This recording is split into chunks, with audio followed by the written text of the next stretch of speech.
Real quick, let's go through the life of Paul, and I'm going to do the short version of this because my wife is fixing to wave her arms. This is the approximate timeline, and I want to honor Paul. He deserves it. They chopped his head off.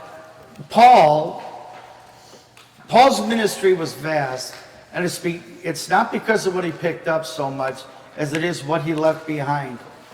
He had it. His life was made. He was a Roman citizen from birth. He was born in Cilicia, which is where the city of Tarsus is found. He was born in Tarsus. Tarsus was a Roman capital city because something that they had done, the emperor at one point said, "You are Rome now." So anyone born in Tarsus was a Roman citizen. There is no common denominator that is greater than that. What that means, if you're a Roman citizen, if you're accused of anything, you can snap your fingers and say, "I appeal to Caesar," and the Roman emperor would grant you audience. So you would be held, if you're accused of murder and you're a Roman citizen, they can't kill you, they can't beat you, they can't tie you up. They can't cause you any pain, even if you're guilty, until Caesar hears your trial himself. That would automatically buy you 5-6 years because it would take long to get on that schedule because he got other stuff to do. He's Caesar, right? So that's what saved his life or prevented his death. And then if they find you guilty and they sentence you to death, they have to do it pain-free. So they were all beheaded. The Christians that were killed that weren't Roman citizens, they ran a stake through them and set them on fire, or they fed them to lions, let the lions tear them apart at the circus while everyone is watching. Paul, when it came to the Jews, was a Pharisee of the Pharisees, the #1 Jewish teacher in the world during the life of Christ. And Jesus endorsed the guy, was a guy named Gamaliel. That was Paul's personal tutor. He's a Roman citizen, born to Jewish parents, taught by Gamaliel the law. So the Jews thought he was the cream of the crop. He literally, the Sanhedrin, gave him power of life and death at his discretion. It was like James Bond, 007. He could have anyone accused and killed. Paul, that's the authority he had spiritually and legally. He's a Roman citizen. Snap of a finger, he can talk to Caesar, face to face. The Roman guard who paid for his Roman citizenship was afraid that he hit him. A Roman guard was afraid of him because of his power that he held, and he walked away from all of it for Christ. He's born 2 AD. Jesus is 2 years old, physically born of Paul. Paul was born in the city of Tarsus to an Israelite family of the tribe of Benjamin, according to Philippians 3:5, circumcised on the 8th day in compliance with the law of God, Genesis 17, Leviticus 12, and Philippians 3:5.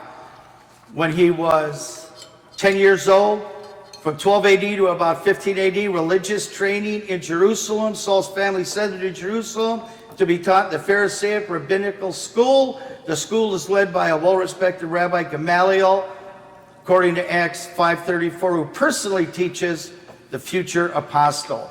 32, at the martyrdom of Stephen. Stephen stoned to death for his testimony about the Lord. For the horrible infraction, Stephen was a deacon. His job was to feed widows. So for that, and preaching the Lord Jesus Christ, they threw rocks at him until he was dead. And Paul was one of the people there that was holding the coats of the guys that were throwing the stones. Paul consents and witnesses the death in Acts 7. 1 year later, 33 AD, Paul gets saved on the road to Damascus. He's going to Damascus to find and imprison people that were believing and preaching Jesus. And on the road, he gets saved. 1 year after governing the death, the martyrdom of Stephen. In 33 to 36 AD, Paul's taught by the Lord Jesus Christ after his conversion, and then fleeing Damascus because of the persecution that was going on there in Acts 9. Paul spends 3 years in the Nabatean Arabia. Most biblical scholars, myself included, believe that God gave him 3 years there face to face with Jesus. That Jesus came down and spent 3 years there with Paul. Either straight through or consistent series of visitations. At one point, Paul actually says, and he doesn't know if it was in the body or in a vision, that he was taken to heaven and spent time in heaven. That was during this period here. You see all of those, that whole paragraph, read it at home. I've pushed my wife's patience as far as I can in this introduction. In AD 36, some of you are already praying for me. Paul's first visit to Jerusalem after his conversion to Christ. He's already made a huge impact. A huge impact. He has crossed the Rubicon with the Jews, and he's crossed the Rubicon with the Romans. It's just him and Jesus until they chop his head off. And Paul went all in. His first visit to Jerusalem after his conversion to Christ. After 3 years in Arabia, Paul journeys back to Damascus, Galatians 1:17, then travels to Jerusalem, stays almost 2 weeks. Paul's preaching angers some Jews to the point where they plot to take his life. How does that happen? That they're going to nail Paul, plot to take his life. What are the other 10, 11 disciples doing? They were all there. Like, were they fitting in? I think Paul was a real shot in the arm. You know, they were kind of mixing, like that one altercation where Peter is eating kosher food when he's around the Jews and talking circumcision, and when they're not around, ignored it, and Paul called him to task. I think Paul went all in. Paul went all in. 36 to 40, he goes home to Tarsus. Apostle Paul stays in his hometown for another 4 years. 40 to 41, because of the church growth in Antioch, men from Cyprus, Cyrene, travel to Antioch of Syria to reach out to Gentiles concerning the gospel of Christ. God blesses their efforts. A huge amount of people get saved, become followers of Christ. Barnabas travels to Tarsus to seek Paul's help with teaching newly converted Syrian Antioch Gentiles. They journey from Tarsus back to Antioch and stay in the city for an entire year. Again, 42, a famine is prophesied. God in Antioch reveals through the prophet Agabus that a 3-year famine is going to occur in Acts 11, 27 and 28. In 44 AD, famine and relief goes to Jerusalem. Paul and Barnabas escort food and relief supplies to Jerusalem, after which they return to Antioch according to Acts 12:25.